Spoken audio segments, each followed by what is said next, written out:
Hey everyone, this is Beinsuretalks, Insurance and Insurtech Insights. Today we'll be talking about AI power under investor pressure. Yeah, and it is honestly a massive collision happening right now. It really is. I mean, you look at these tech giants, right?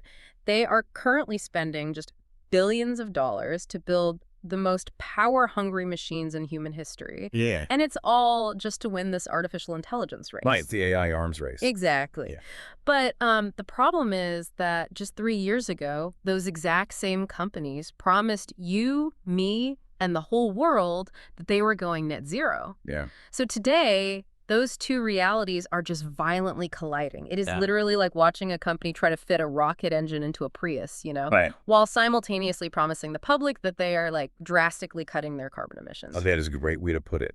Because the underlying mechanism of that collision, it really just comes down to physical reality. Right. For the past decade, I mean, we've all been conditioned to think about the digital world as the cloud, right? Yeah, like it's this weightless, invisible ecosystem where all our photos and emails just kind of float around. Exactly.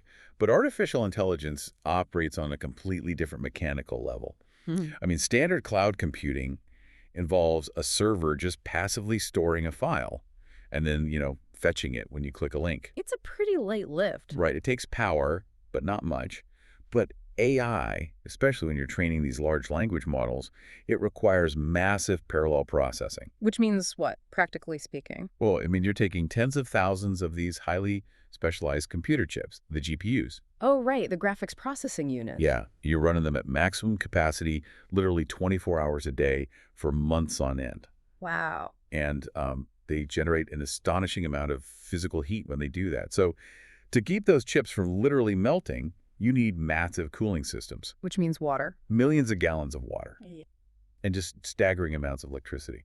So the code driving the AI might be virtual, but the infrastructure required to run it is fiercely physical. It's heavy industry, basically. Exactly. And that physical reality is what's threatening those climate commitments these tech giants sold to their investors. Right. And so if these companies refuse to acknowledge the physical reality of these massive server farms, where is the ultimate reality check going to happen? Well, it's happening right now. Yeah, it turns out it's happening right now in the boardroom because we are currently right in the middle of proxy season. Yes, we are. And for anyone who doesn't track corporate governance, this is that time of year when publicly traded companies hold their annual meetings and shareholders actually get to vote on the company's direction. Which is a huge deal. It is, and activist investors are using this exact mechanism to drag this whole AI power issue into the daylight. We're talking about groups like As You Sow, Presbyterian Life and Witness, Mercy Investment Services, and Trillium Asset Management. Right. They were putting the pressure on. They really are. They're filing these formal disclosure proposals. They are legally pressing Amazon, Meta, and Alphabet to put on the record exactly how they plan to reconcile this massive surge in AI electricity demand with those existing climate promises we talked about. And the mechanics of these proxy votes are fascinating because they force the board of directors to issue a formal written response to the shareholders. It's not just a passing comment. Right. They can't just ignore it. Exactly.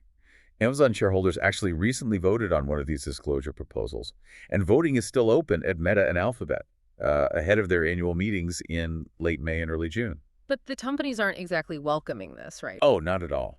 Across the board, these tech companies are taking a very defensive posture. Their boards are actively recommending that shareholders vote against these measures. And what's their defense? The primary defense they are offering is that they already provide relevant climate disclosures in their annual sustainability reports. Okay, let's unpack this. Because that defense just feels entirely disconnected from the reality of what is currently being built. It really does. I mean, relying on an old sustainability report to justify this current AI boom, it's like a household sitting around the kitchen table, loudly claiming to the whole family that they are totally committed to cutting back on their monthly energy bill. Right. While out in the garage, they are actively plugging in 5 brand new industrial-sized refrigerators. Yeah, that's exactly what it's like. You just can't point to last year's utility bill and say, look, I already disclosed my usage, when the fundamental nature of your power consumption is literally changing overnight. What's fascinating here is that the activists are making that exact same argument regarding the sheer scale of this. Yeah. Yeah. Andrea Ranger, who's the director of shareholder advocacy at Trillium, has been very vocal about this. She points out that, yes, the tech companies do publish sustainability reports, and they aren't necessarily lying about their historical data. Sure, the past data is accurate. Right. But backward-looking data is utterly insufficient for tracking the absolute tsunami of power demand that is currently under construction. Because the game has changed. Totally. Shareholders are looking at the billions of dollars being allocated in these recent earnings calls for new data centers, and they're realizing that the math simply doesn't add up. Right. Ranger explains that shareholders want a credible strategy here, one that protects the climate goals but still supports AI leadership. Because right now, these tech companies seriously risk weakening their climate commitments in this desperate sprint to win the AI race. So the tension isn't about what they did in the past. No, it sits in the lack of a credible strategy for the future. The activist groups are demanding a roadmap that proves these companies can maintain AI leadership without just quietly sweeping their climate commitments under the rug. Okay, but wait, let's look at the actual vote tallies for a second, because there is a major contradiction here that we have to talk about. Okay, sure. If the problem is getting bigger, and I mean, anyone reading the news can see the sheer volume of land and capital being poured into these data centers, why is the shareholder pushback seemingly getting weaker?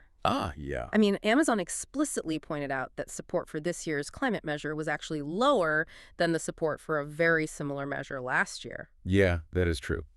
And to understand that drop in support, we have to look at the broader market trends. Okay. Objectively speaking, over the last few years, overall backing for climate-focused shareholder proposals has just declined. Really? Yeah, and I want to be super clear here for the listener. We are strictly impartially reporting on the market reality right now, not endorsing any political viewpoints. But there's a distinct political and economic environment driving this shift. Right, the ESG pushback. Exactly. U.S. political pressure against ESG, which is environmental, social, and governance investing, that pressure has increased significantly. Yeah, we've seen various state legislatures and political figures pushing back pretty hard against institutional investors who factor climate risks into their portfolios. Right, and this external pressure has created a real chilling effect. Some major asset managers, the ones who hold huge blocks of voting power, they've become much more cautious about supporting these activist proposals. It's just getting too politically hot for them. Precisely. Yeah. Bloomberg Intelligence ESG analyst Rob Duboff tracked this trajectory really clearly. He noted that these climate and environmental proposals, they surged after the Biden administration took office. They hit a distinct peak in 2024, and they have been on the decline ever since. Wow. Okay. And on top of that, some investors are simply experiencing fatigue. They feel like previous resolutions haven't really yielded the structural changes they hoped for. So you have political headwinds, you have a general decline in support since the 2024 peak, and then, let's be real about the specific companies we're talking about, you have massive structural roadblocks. Oh, the voting structures, yes. Right, because Meta and Alphabet aren't standard public companies. They have dual-class share structures. Right. For the listener, this means the founders, like Mark Zuckerberg or Larry Page, they hold a special class of shares that gives them disproportionate voting power. Sometimes it's like 10 times the voting weight of a regular share. It's a massive control. Incredibly tight control over corporate decisions. You could literally get every single independent shareholder to agree on a climate proposal, and the founders can still just vote it down single-handedly. Yeah, they can just overrule everyone. So given the political pressure against ESG, the declining support overall, and the near impossibility of actually winning a majority vote against a dual-class share structure, I mean, isn't filing these proxy proposals just a giant waste of time and resources? That is the logical question, right? Yeah, why bother fighting a battle you're structurally guaranteed to lose? Well, the activist groups are actually quite clear-eyed about the math.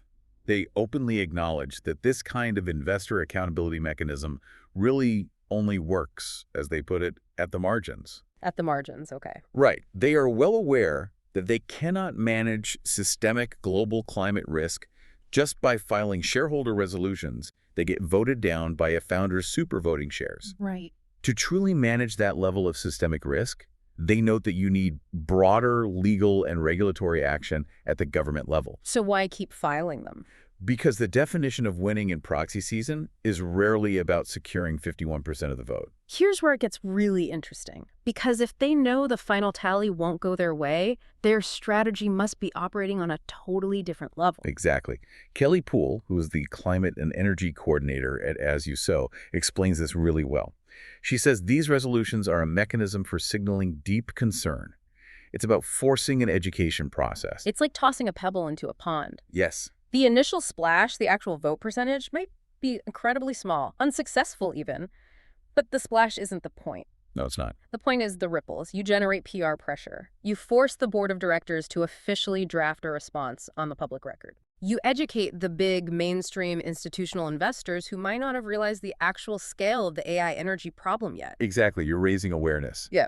And their specific demand in these filings is incredibly targeted, by the way. Oh, really? What is it? They are pushing these tech giants to commit to ensuring that absolutely no new fossil fuel generation is built specifically to serve this new data center growth. Wow, okay.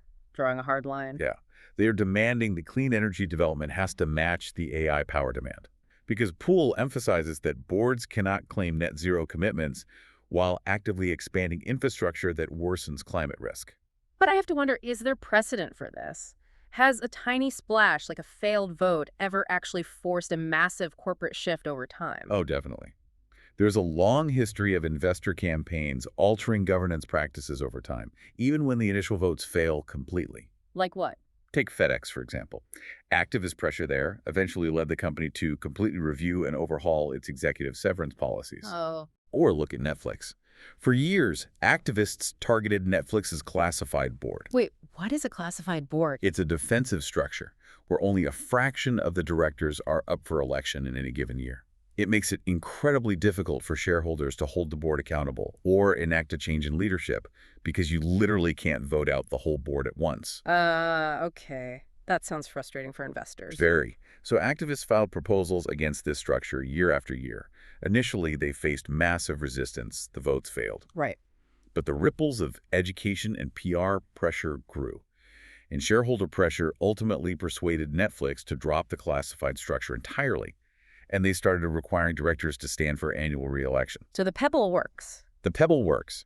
And what the activists are trying to do with AI is use that exact same ripple effect to draw a hard line in the sand regarding the use of new coal or gas plants. That brings a completely different weight to what these activist groups are doing. It's a long game. Precisely. This raises an important question, though. Perhaps the most critical question for corporate governance in the tech sector right now. What's that?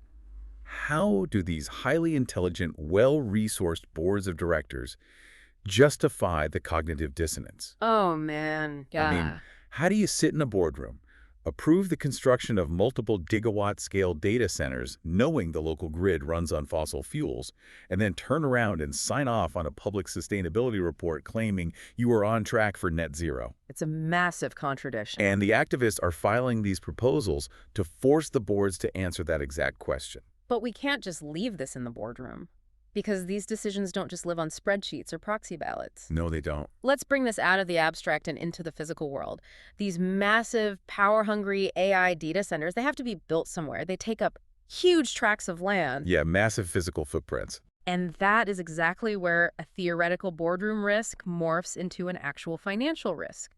We are seeing data center expansion significantly increasing tensions between these technology companies and local communities. Oh, big time. And this is escalating rapidly ahead of the November midterm elections. Local residents aren't debating global net zero pledges in these town halls, you know? They're looking at their own backyards. Right, they're dealing with the immediate impacts. They are worried about massive grid strain. They are looking at the millions of gallons of water these facilities need just to run the cooling towers. And frankly, they are terrified of higher electricity costs for their own homes. Which is a very valid fear. It's wild to think that our everyday use of an AI chatbot could literally be the reason a local resident's utility bill spikes or a county's water supply gets strained. So, what does this all mean for you, the listener? Whether you're an investor, a tech consumer, or just living near a proposed data center, this grid strain affects you. It absolutely does. But I have to play devil's advocate here for a second. Go for it. I'm looking at these local town hall protests, and I have to wonder, do these trillion-dollar companies actually care about a local zoning board? Does community pushback actually hit their balance sheet, or is it just a PR headache that they can easily ignore? If we connect this to the bigger picture, Mm-hmm. it hits their balance sheet the very moment a project timeline shifts. Really? Just a delay? Yes. Hmm. Because in the context of the AI arms race, Speed is everything. It is a hyper-competitive sprint, and it is measured in weeks and months, not years. Right. If a tech giant has a massive data center project delayed by 6 months because a local zoning board denies a permit, or because a community group files a lawsuit over water rights. Which happens. Exactly, it happens a lot. That is 6 months where they cannot train their next generation AI model. Right. That is 6 months of lost ground to a rival who managed to get their facility online faster. So time is literally market share. In this environment, delayed compute capacity is lost market share. The physical limitations of power availability, water access, and local community approval are rapidly becoming the single biggest financial bottlenecks for global AI dominance. It's not just a facilities issue anymore. No, power supply is no longer just an infrastructure issue. It is the core constraint on the entire business model. Wow. That fundamentally changes how we should view the entire tech landscape right now. So to wrap this deep dive up, what we are really observing here is that the AI race is not just a software battle anymore. Not at all. It is a massive physical infrastructure clash. It is pitting those polished public corporate climate goals directly against the raw, insatiable energy demands of this new technology. Yeah, the collision we talked about at the start. Exactly. And this clash is playing out simultaneously in two very different arenas. You've got the high-level shareholder proxy meetings where activists are trying to force accountability and draw a line in the sand. And then you're down in the dirt of local communities where grid strain and water use are creating real-world friction and threatening to bottleneck the entire industry. The digital ambitions of these companies have finally hit a very real, very physical wall. They really have. Which leaves us with this final thought. If the expansion of artificial intelligence requires so much raw energy that it threatens to derail global corporate climate commitments, and if it strains local resources to the breaking point, could the ultimate ceiling on artificial intelligence not be human ingenuity or a lack of code, but simply the physical limits of the Earth's power grid? Something to chew on. Thanks for joining us on this deep dive, and we'll catch you next time.